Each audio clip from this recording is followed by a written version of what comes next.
افغانستان میں آخر ایسی کیا بات ہے کہ اسے پوری دنیا سلطنتوں کے قبرستان کے نام سے جانتی ہے؟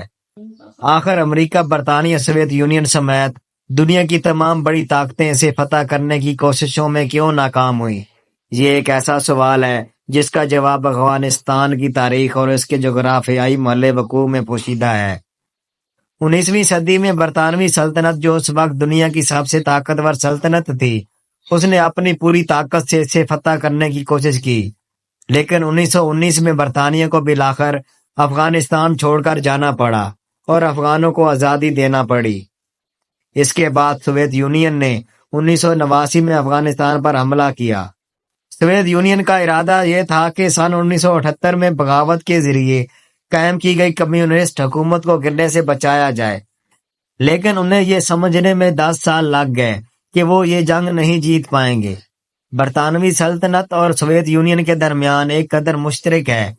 جب دونوں سلطنتوں نے افغانستان پر حملہ کیا تو وہ اپنی طاقت کے عروج پر تھے، لیکن اس حملے کے ساتھ آہستہ آہستہ دونوں سلطنتیں ٹوٹ پھوٹ کا شکار ہونے لگیں۔ اس کے بعد 2001 میں امریکی قیادت میں افغانستان پر حملہ ہوا اور کئی سالوں تک جاری رہنے والی جنگ میں لاکھوں افراد ہلاک ہوئے۔ اس حملے کے 20 سال بعد امریکی صدر جو بائیڈن نے افغانستان سے اپنی فوج کو واپس بلانے کا فیصلہ کیا۔ ناظرین، یہ ایک متنازع فیصلہ تھا جس پر پوری دنیا میں شدید تنقید کی گئی۔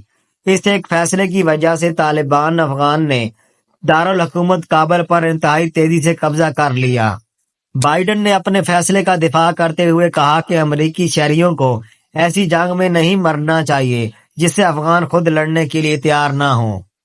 بائیڈن نے افغانستان کی سلطنتوں کے قبرستان کے طور پر شہرت کو یاد کرتے ہوئے کہا، چاہے کتنی ہی فوجی قوت کیوں نہ لگا لیں، ایک مستحکم، متحد اور محفوظ افغانستان کا حصول ممکن نہیں ہے۔ حالیہ صدیوں میں افغانستان کو کنٹرول کرنے کی کوشش کرنے والی دنیا کی طاقتور فوجوں کے لیے افغانستان ایک قبرستان ہی ثابت ہوا ہے۔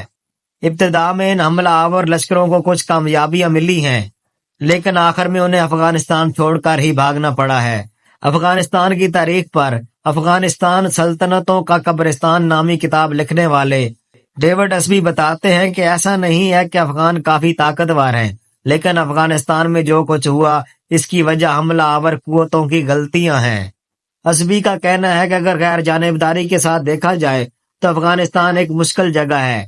یہ ایک پیچیدہ ملک ہے جہاں انفراسٹرکچر کی صورتحال ناگفتہ ہے، بہت محدود ترقی ہے اور یہ خطہ ہر طرف زمین سے گھرا ہوا ہے۔ بہرحال اسبی کا کہنا ہے کہ سوویت یونین، برطانیہ یا امریکہ کسی بھی سلطنت نے افغانستان کے ساتھ لچیلے پن کا مظاہرہ نہیں کیا۔